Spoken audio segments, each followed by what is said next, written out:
Hey everybody, we are back again for another 2021-2022 season preview, and today we're going to be talking about one of, if not the most interesting team heading into this season.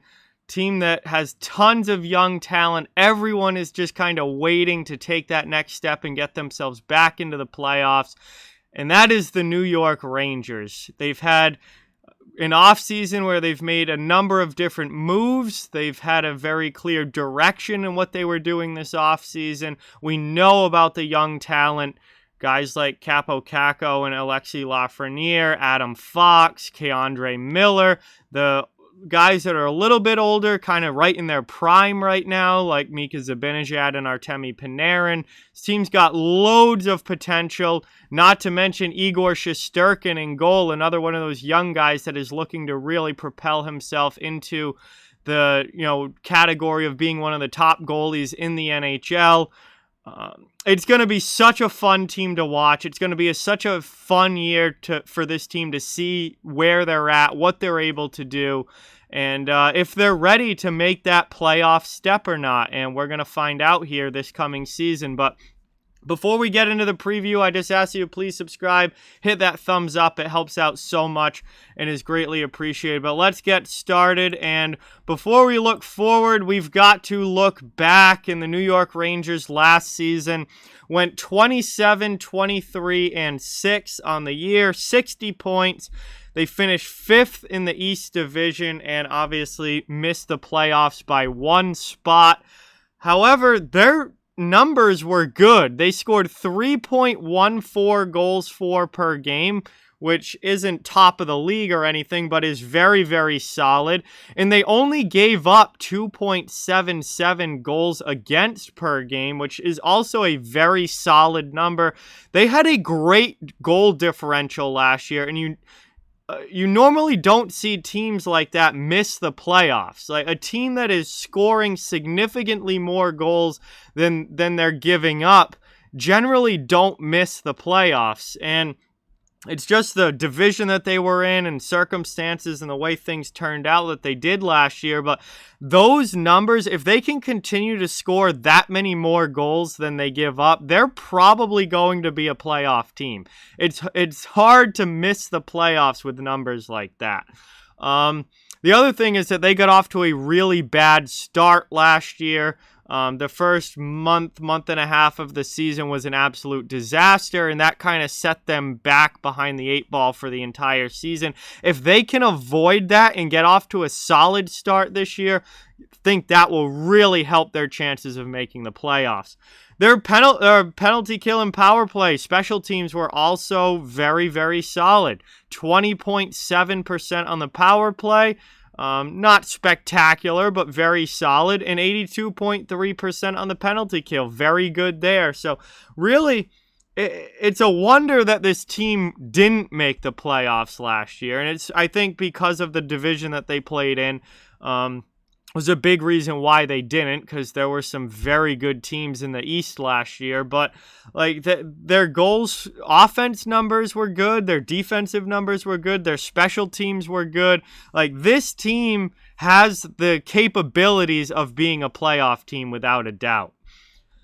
This offseason, they made a number of different moves this offseason. We've talked a lot about those moves already on this channel, and just the hockey world in general has talked a lot about them. They've obviously made a concerted effort to add toughness and grit to this team, which is something that they needed. And as a lot of New York Rangers fans have pointed out to me this offseason, it wasn't just the Tom Wilson incident with Artemi Panarin. It was a just overall repeated happening of them being pushed around by tougher teams and bigger teams in that division, like the Capitals, like the Islanders, like the Bruins, among some others. Like, they were a team that needed to add grit, not just because of that one incident, but because they were being pushed around in general. So they made a very clear effort to add that grit this offseason. Obviously, their probably biggest addition is Barclay Goodrow coming in from the Tampa Bay Lightning, part of that vaunted third line on the Lightning that won a Stanley Cup the past 2 seasons. Goodrow comes in to play on presumably the third line in New York and really add that element that they needed. They also picked up Sammy Blais from the St. Louis Blues. He's another kind of like third line level guy that also plays with an edge. Ryan Reeves, arguably the toughest player remaining in the NHL, comes in from Vegas. They traded for him. He should have a regular spot on the fourth line. And, obviously he is a guy that is, going to bring the boom when you need him to. Probably the best fighter in the league, certainly one of the best fighters in the league remaining. They added Patrick Nemeth to their D-core. They also added Jarred Tinordi to their D-core. And Tinordi's another tough guy that, played last year with Nashville and then was picked up by Boston on waivers and actually ended up playing quite a few games for the Bruins and gotten a number of fights with the Bruins, and he's another tough guy. And forward Dryden Hunt, a depth piece, comes in as well to kind of add some depth to that forward core. On the subtraction side of things, their biggest loss was certainly Pavel Buchnevich. He goes to St. Louis in the trade that brought Sammy Blais back to New York. And Buchnevich had a really, really good year last year, but the Rangers decided to move on. He needed a new contract. He ended up getting a big payday from the St. Louis Blues. And having Buchnevich out of your top six is going to allow guys like Capo Caco and Alexi Lafreniere and even maybe a Vitaly Kravtsov to kind of move up in the lineup and play bigger minutes. Brett Howden also no longer there.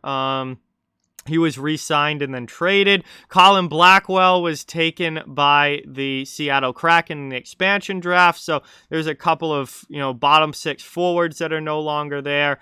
Brendan Smith left in free agency. Tony DeAngelo was bought out, and he is now in Carolina. Jack Johnson gone. He signed a PTO with Colorado. And depth forward Phil DiGiuseppe also no longer with the team. So they've lost some depth pieces, obviously, but they've also brought in some depth pieces. But Buchnevich was definitely the big piece leaving the lineup.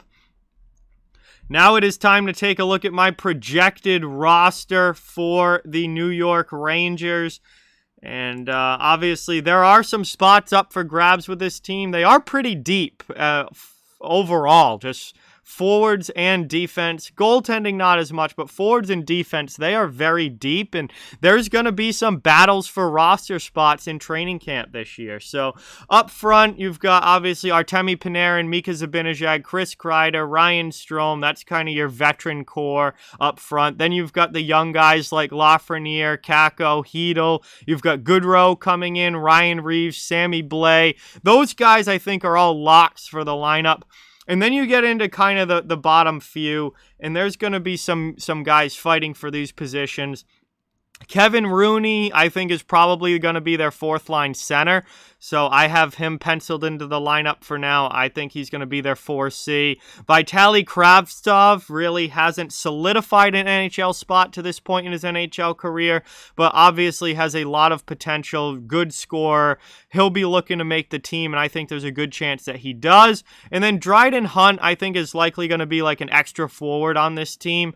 I don't think they brought him in for no reason. I think he does have a role, but I think to start the year, it's probably as a 13th forward.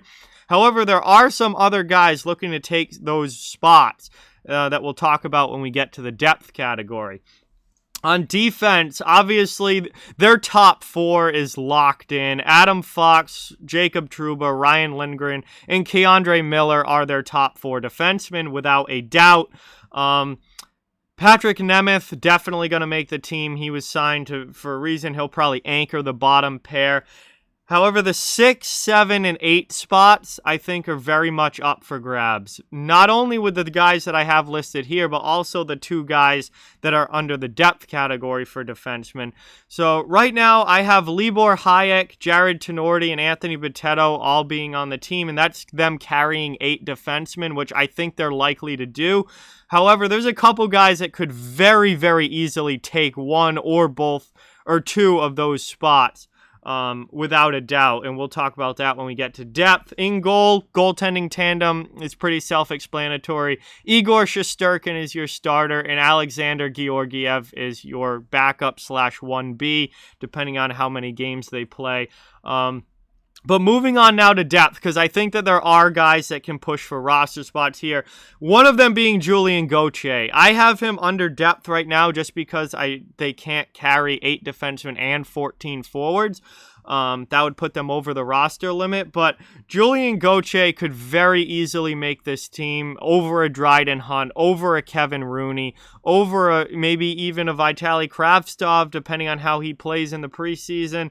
Gauthier very easily could make this team.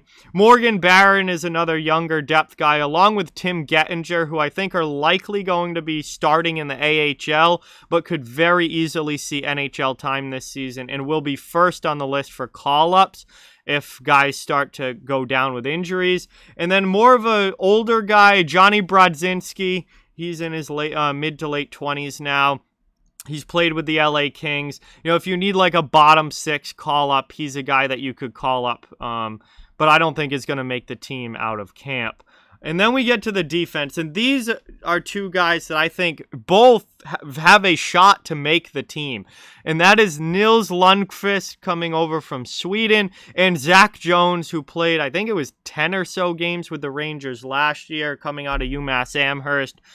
I have them under the depth category just because there's a limited number of roster spots, but though either of those 2 could very easily make the team, and they could replace a Libor Hayek, they could replace an Anthony Bitetto on the roster, they could even replace a Jared Tenorti. Now, I do think they signed Tenorti with a specific role in mind, so I don't know if they want to waive him right after signing him, but Zach Jones could very easily be an NHL defenseman this year. I do think there is the possibility that they both start in the AHL, play top minutes in the AHL, and then get called up later in the year. That's very much a possibility, especially with how many defensemen this team has. Because really, when you look at it, they have 10 defensemen that could be playing in the NHL, and they only have 6 D spots so in the lineup. So there are going to be some guys that certainly are NHL level guys that maybe aren't playing in the lineup on a regular basis. They're very deep on the back end.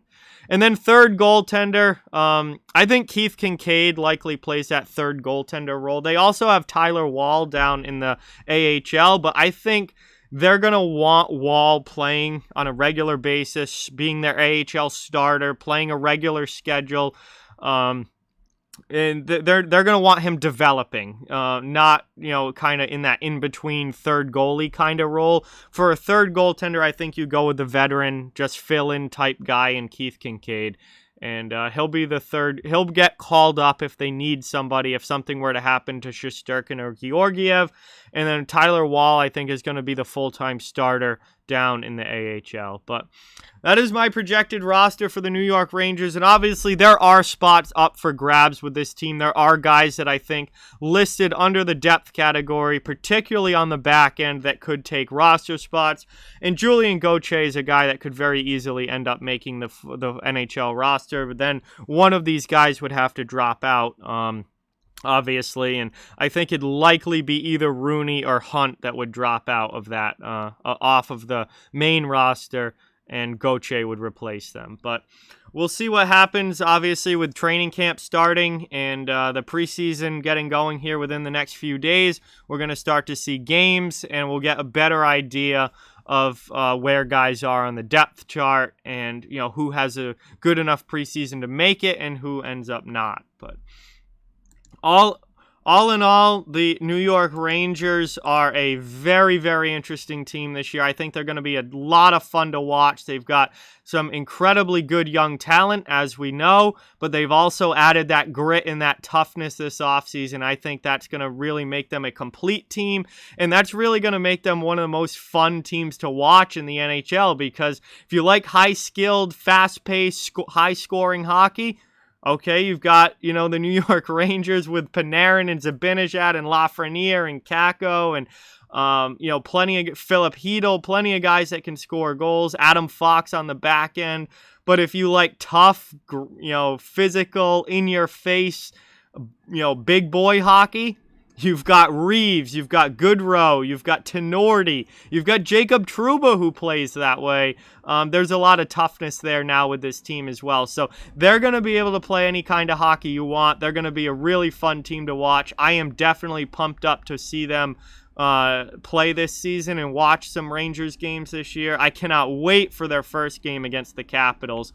And I think they're going to be an awesome team, and it's going to be exciting to see if they're ready to make the playoffs this year or if they're still a year away. But I think they've got a good chance at pushing for a playoff spot this season. So with that, like, comment, share, subscribe, follow on social media. All those links are down in the description. If you'd like to further support the channel, our merch store, memberships, and donation link are down in the description as well. Keep spreading the word about this channel. Let's keep this thing growing. Thank you so much for watching. Hope you enjoyed the video, and I'll talk to you guys soon.